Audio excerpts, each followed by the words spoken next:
So hello! On this channel we talk about independent spirituality and folk magic for free spirits. My name is Aster, and in today's video we are going to do something a little bit different. You see, the other day the channel has hit 1,000 subscribers. May it be the first 1,000 of many others.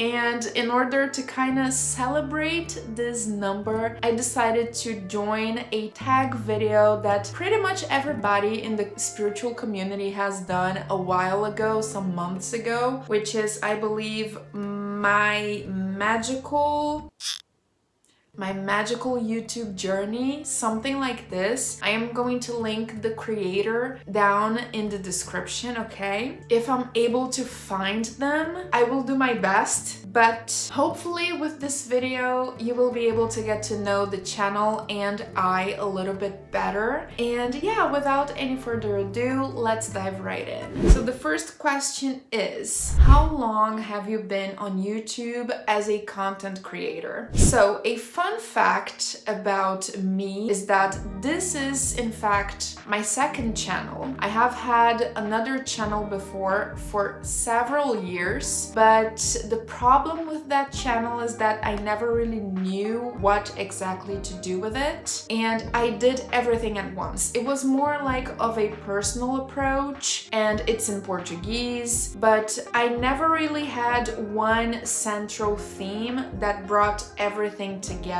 So one week I was talking about veganism, and then the other week I was talking about a book, and then another week I was talking about, I don't know, I mean, when you try to talk about everything on the internet, turns out you're not talking to anybody in the end. Because somebody who might have subscribed today because of a veganism video, they will not necessarily be interested in a book. You see, so having a theme, a topic in common among all the videos, it does make all the difference. And that's why I feel so confident about this channel, this project, because there is one central theme that is in all of the videos, which is the occult, spirituality, folk magic, and this theme brings everything together in a cohesive way. But yeah, this is not my first rodeo. My first channel, I would say, it was a school for me, a YouTube school. I've learned how to edit, how to talk to the camera, and many other things, you know, especially things that do not work on the internet. Even if over there I got to 13,000 subscribers over the years, I think that the lack of understanding how YouTube works, it was really something that didn't allow that project to really take off. But then I came over to this channel, and I think that it is doing much better than the previous one. Second question, what is your channel name and what is the significance behind it? I think that in one of the very first videos of the channel, like a video that I'm talking about who am I, etc., it's going to be linked up here and in the description down below. I think I mentioned that in that video, but I can repeat, there's no problem. So the name of the channel is Aster Perpetua. Aster because it is a name that I decided to take for myself. I didn't want to name the channel witch, anything related to witchcraft, because one, that is kind of predictable, and two, I know myself. I am a Gemini, and I know that every now and then at least I will want to talk about things that have nothing to do with witchcraft. And I wanted a name that would give me the freedom of changing the topic a little bit if one day I feel like it. So like, for example, there is a section of the channel that is called Gemini Monologues. It's a playlist that you can find on the page of the channel at the bottom of everything. And in there, I have talked about like some opinions of mine about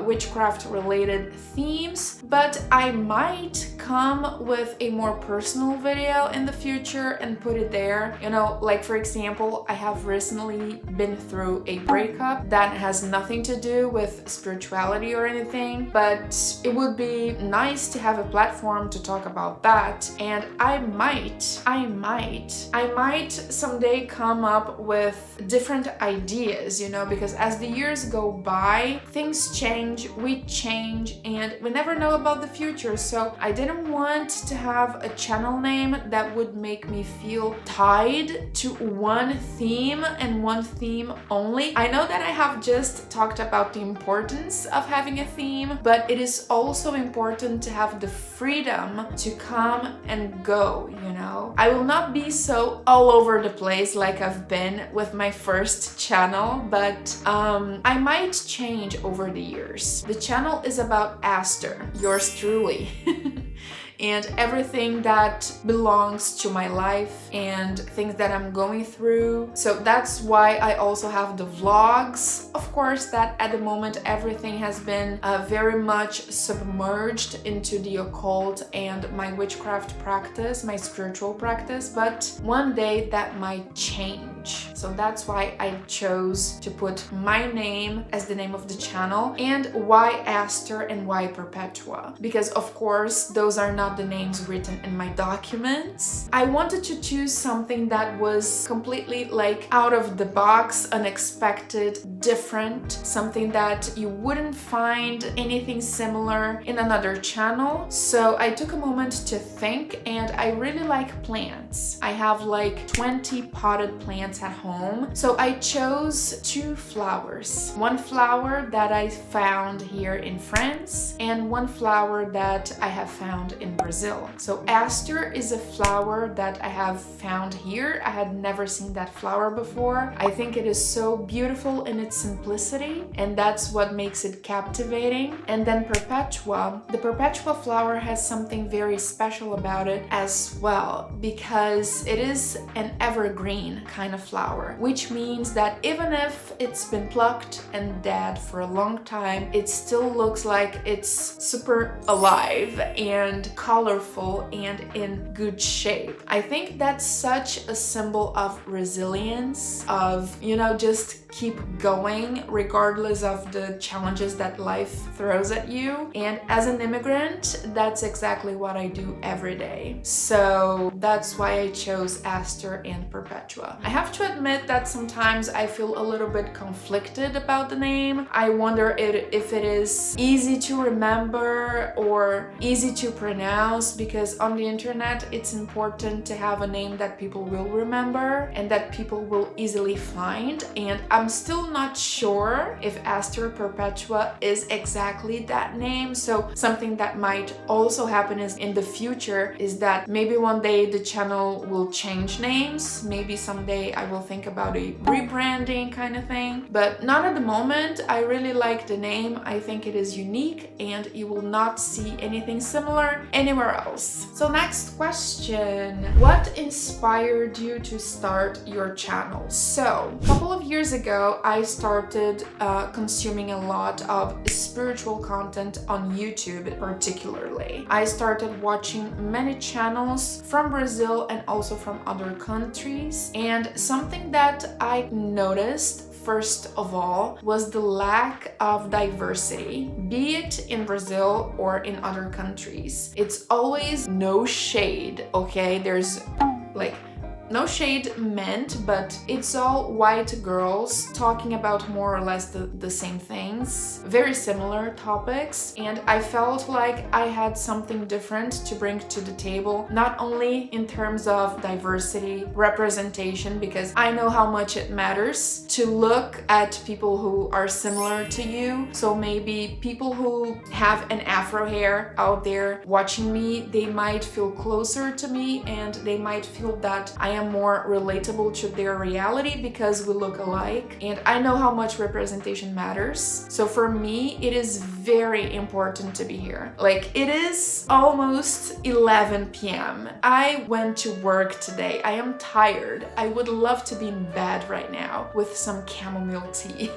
But it is important for me to be here. It is something bigger than myself, I would say. It is representation, it is diversity. I am talking about, of course, that there are some similarities, but I am talking about a culture that people don't know, which is the Brazilian culture. I have a playlist here on the channel about Brazilian folk magic, and I believe it is very important to show that to the world as a story, like being told by someone who has lived it, someone who has grew up in it. And because also I have seen a lot of misinformation, people from other countries trying to talk about especially Pombagira, which is an entity, and it's really upsetting to see your culture being misrepresented by people who have nothing to do with it. So I felt like I just had to step up and take this place unapologetically.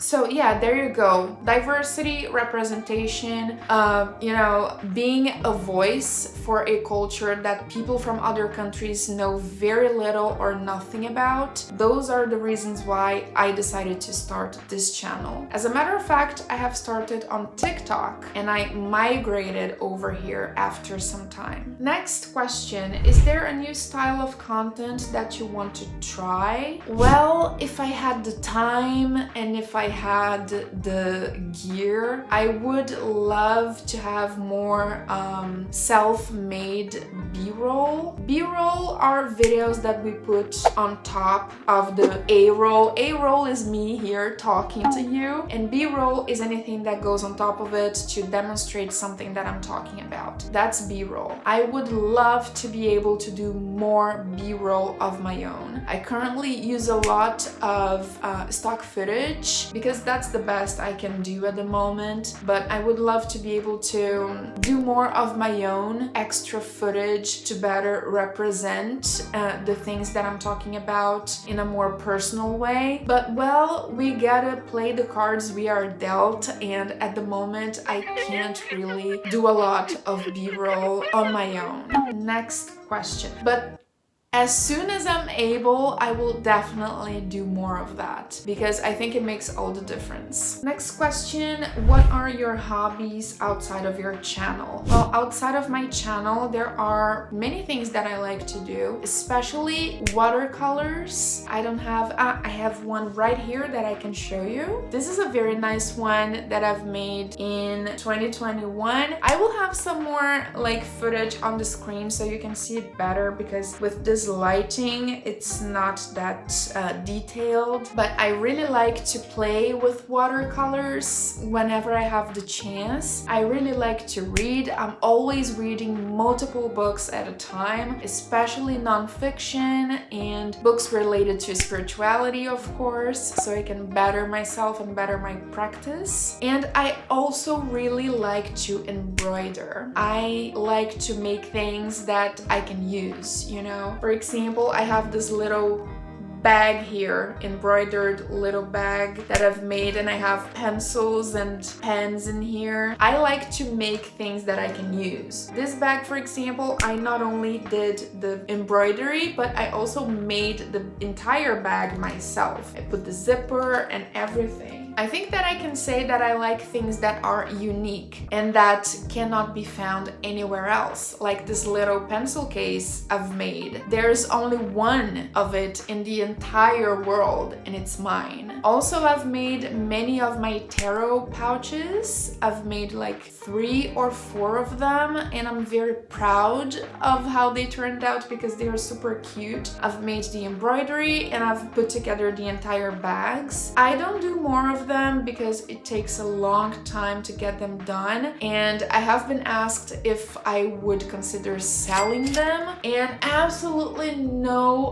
way, because it is really a very long work. It is hours and hours, several days, even weeks to get an embroidered pouch project done. It takes a long time, and I'm not gonna take up, like, I'm not have this engagement of selling embroidered pouches on demand, like handmade. I embroider by hand. It takes an insane amount of time. I love to do it. It is super rewarding, super relaxing, but it takes a long time. Next question, how do you plan out your content? Well, I have tons of ideas. Thankfully, having ideas has never been a problem for me, and I just write everything down on either Notion or Trello. I'm very big in organization, and I have a list for everything, so every day of my life is a checklist, and of course that with my channel it wouldn't be any different. I have an entire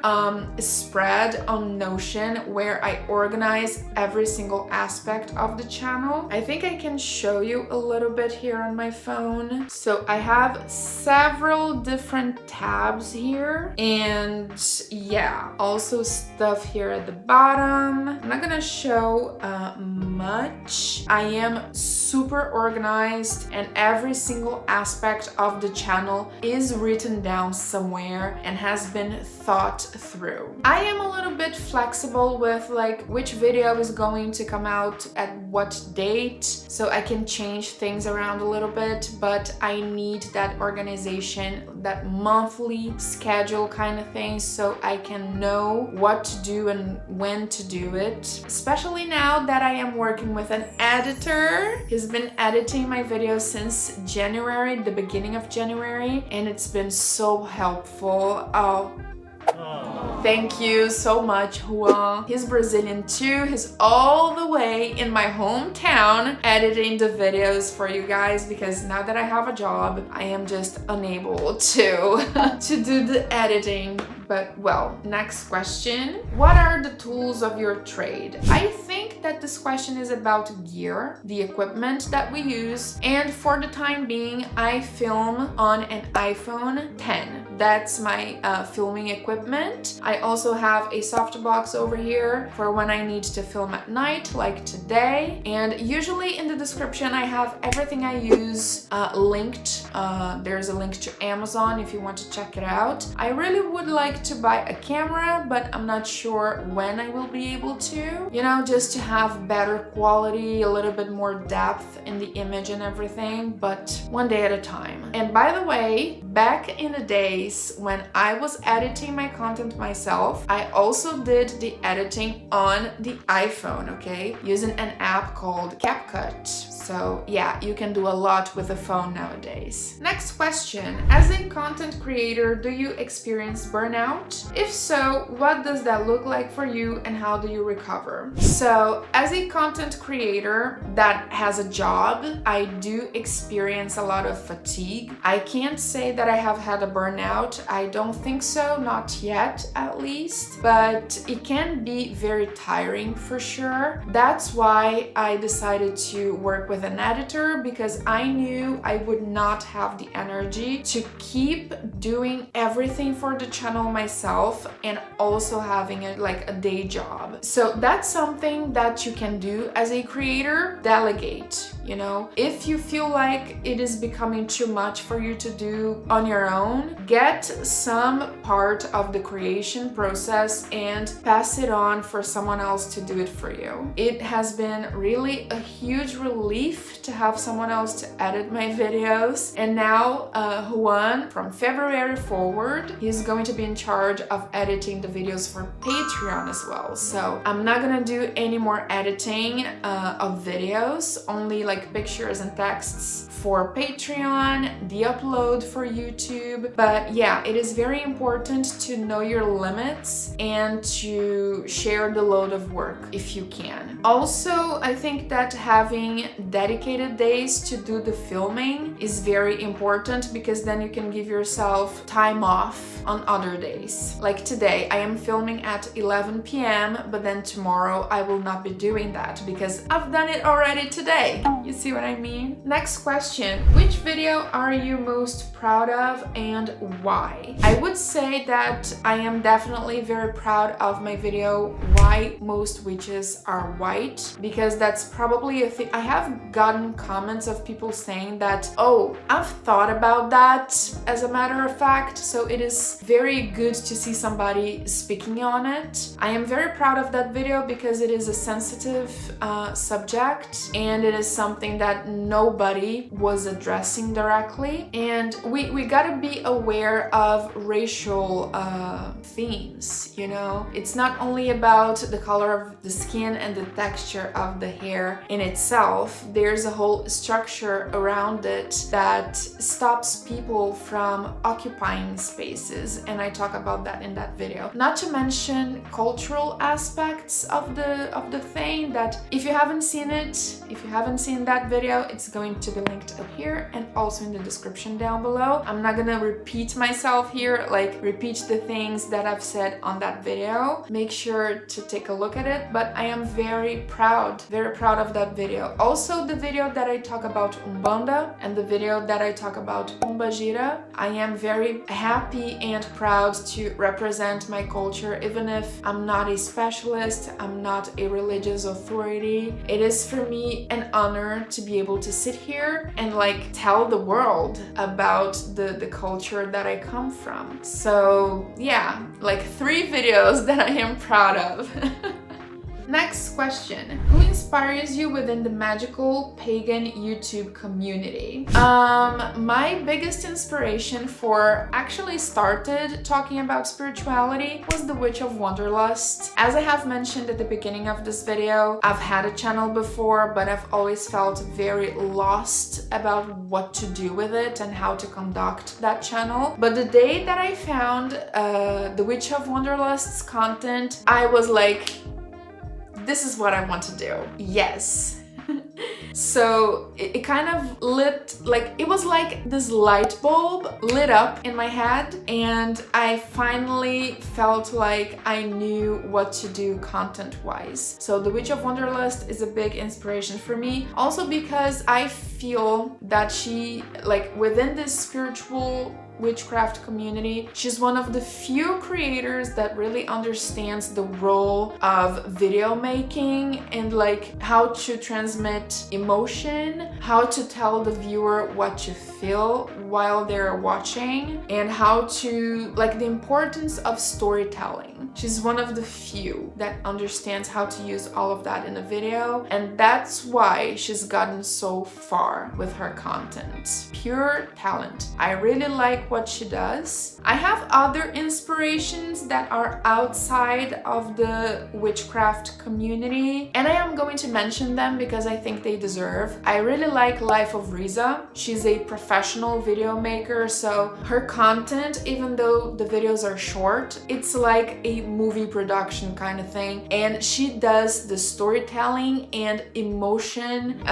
triggering perfectly. Her videos are masterpieces. I love it. Also, I really like Ariel Bissett. Ariel Bissett is a Canadian YouTuber. I've been following her since she had 20,000 subscribers. Today she's like over the 300,000. She used to talk about books a lot. Today she talks about the renovation of a 19th century farmhouse that she's doing herself. And the thing about Ariel is that it doesn't matter what she's talking about. She's so likable, and it's such a joy to just watch her being herself. You know, this is something very difficult to achieve on YouTube. Just allowing yourself to shine through the camera and allowing the viewers to connect with you. Ariel has done it in a perfect manner over the years, and I hope to be able to do something similar. She's a big inspiration for me. Are there any channels that you would recommend? Absolutely. I would definitely recommend A Coven of Two by Isha, one of my witchy BFFs.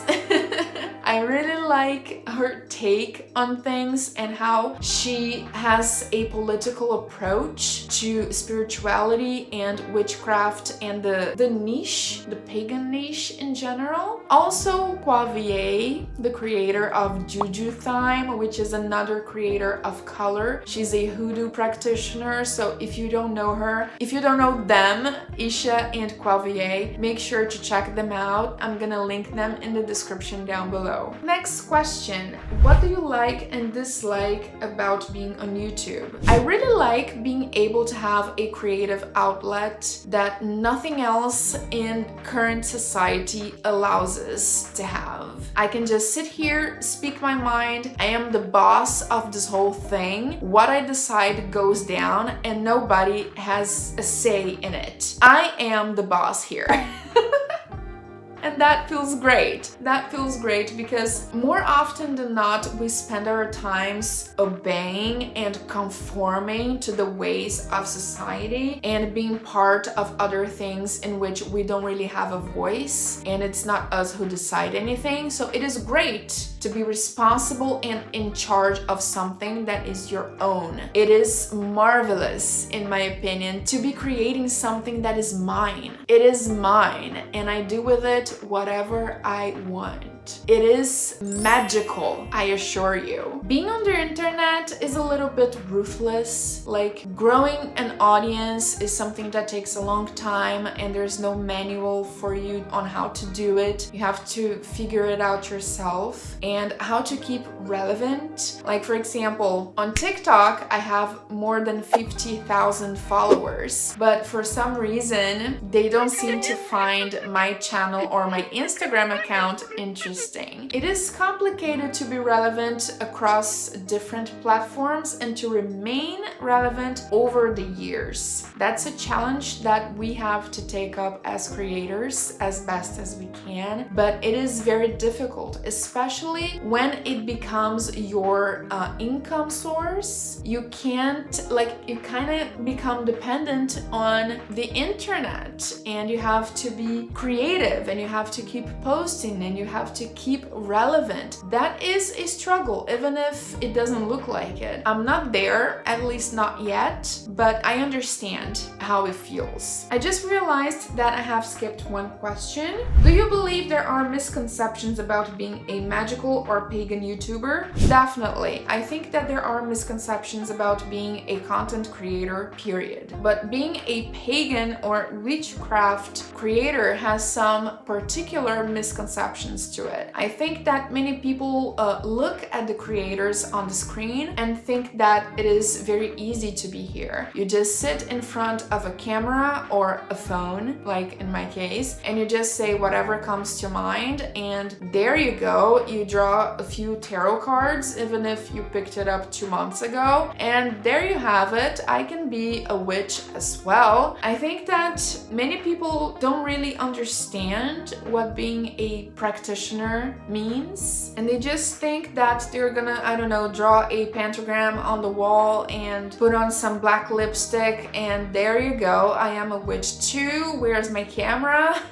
When in fact we are here just to share our experiences, also to enlighten a few things for other people who might be struggling to find their path. And yeah, it is something a little bit bigger than ourselves at the end of the day. Also, many people think that we are somehow swimming in money, and that's so not the case. Like, I am spending money with my channel, paying an editor, for example. I don't really earn anything. I have a little bit of money coming from Patreon, but it's not that much at the moment. So if you think about joining YouTube, for that matter, just because of money, because you want to make money, you're not gonna stick around for long, because this is a full-time job. It is hard work, and if you think you're just gonna sit in front of the camera and make thousands of dollars or euros like this, oh, you're so mistaken, and you're gonna quit very quick.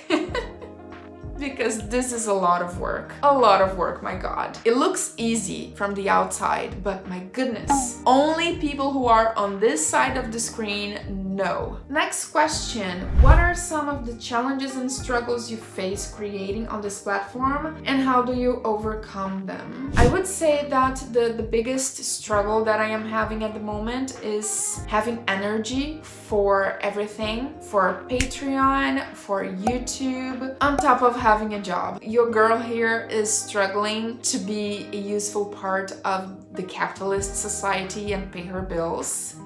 And it is difficult to arrive home and still have the energy to be this lively person, and like be this person full of life and joy to transmit. I am doing my best, but it hasn't been easy. Well, how do you overcome that? You film in bulk and then you take some evenings off. That's how. Next question. What is your opinion on monetization, paywalls, and exclusive content? I think that's amazing. Actually, the spiritual niche of the internet is one of the niches in which this kind of thing is the most accepted, let's say. People find it more natural and people don't really complain. I haven't seen it that much, at least, because man, it would be great if I could just dedicate to the channel and come into it with a well-rested mind all the time, but I need to pay bills, so I need to do other things on top of having the channel. So being able to monetize the content, to have paywalls like Patreon, it really helps the creators to be able to work less outside of YouTube, so we can create better content that comes from a more like fresh state of mind. Because when you are overworked and you are doing all those things, yeah, the content is going to suffer a little bit of impact, because creativity needs a well-rested mind. And another thing that is very good about paywalls is that we are able to filter the audience that is going to have access to a certain type of content. Like for example, this week on Patreon, I have shared how to do a binding ritual, like Brazilian style, you know, using animal parts and everything. It's not something that I personally do, but considering that many people don't seem to know what a binding is, I thought it would be interesting to share the information, and I felt more comfortable to do it on Patreon because people who are there paying money to have access to that content, they tend to be a little bit more, they tend to have more common sense and to be more open-minded about the content that we share on that closer community. So that's also good. You get to build a narrower community where people really care about what you're publishing, and that's special. Next question.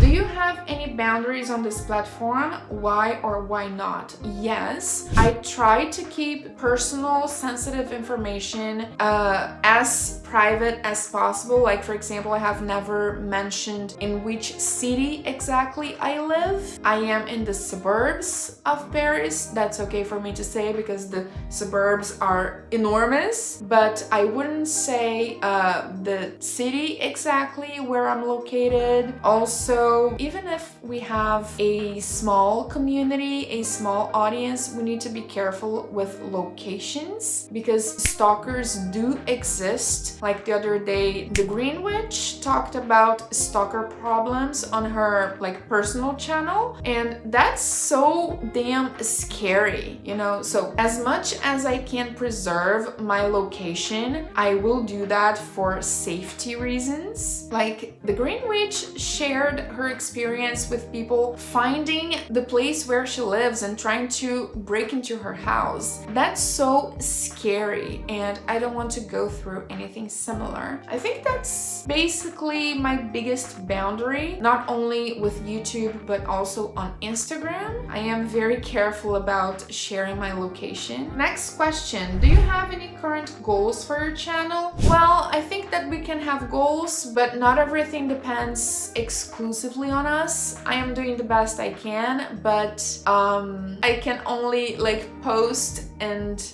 let things happen naturally, hoping for the best. Of course, that I do my homework and I do everything as I'm supposed to, but I cannot control the audience. For example, people come and go as they so wish, but I would love to be able to monetize the channel. My channel is not monetized for the moment. That's going to come with time. There's not much I can do other than keep on uploading regularly. Next question. What are some of the mistakes that you made and how did you fix them? Mistakes. I think that not knowing how YouTube works as a platform was a big mistake that I've made in the past, and I fixed it watching a lot of content that explains how YouTube works and also taking courses about it. Yes, I've taken a course. It was very insightful, and the way that I conduct my content today is definitely not the same that it used to be in the past. Next question. In what ways has your channel grown since your first video? This channel, I think I've posted the first video last year in January, so it's been a year. So 1 year later, we hit 1,000 subscribers. That's a little bit of growth, I would say. And I think I have around 20,000 views on my channel, I'm not sure. So the channel is growing. Also, there has been a time, like for 4 months last year, I didn't post. It was the time that I decided to take a course on YouTube and how to do things. And ever since, I think things are going very well with the channel. We just need to understand that YouTube is long term, so we need to be a little bit chill, you know, just post and let it do its thing. I am very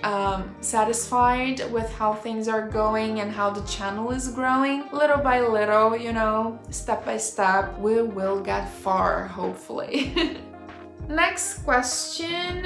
Have you ever wanted to quit making videos and why? Yes, definitely, because it is a lot of work. Sometimes we just want to rest, we just want to do nothing for a little bit, but still gotta film tonight, still gotta make that thumbnail, still gotta write that text for Patreon. So we like me at least, and other creators as well, we are doing a double journey of work, and that is very tiring. So sometimes I ask myself, what am I doing all of this for? Like, what's the point? What's the purpose? Because it is not easy, you guys. But then I remind myself about the reasons why I'm here. I think about representation, I think about diversity, and I think that I tell myself that my voice needs to be heard. And in order for that to happen, I need to speak. So I sit down and I film. Next question. What did you wish you had known before starting your YouTube journey? I wish I had known an editor before because it's so handy. My God, it's such a help. Once again, Juan, sending love to you. Next question.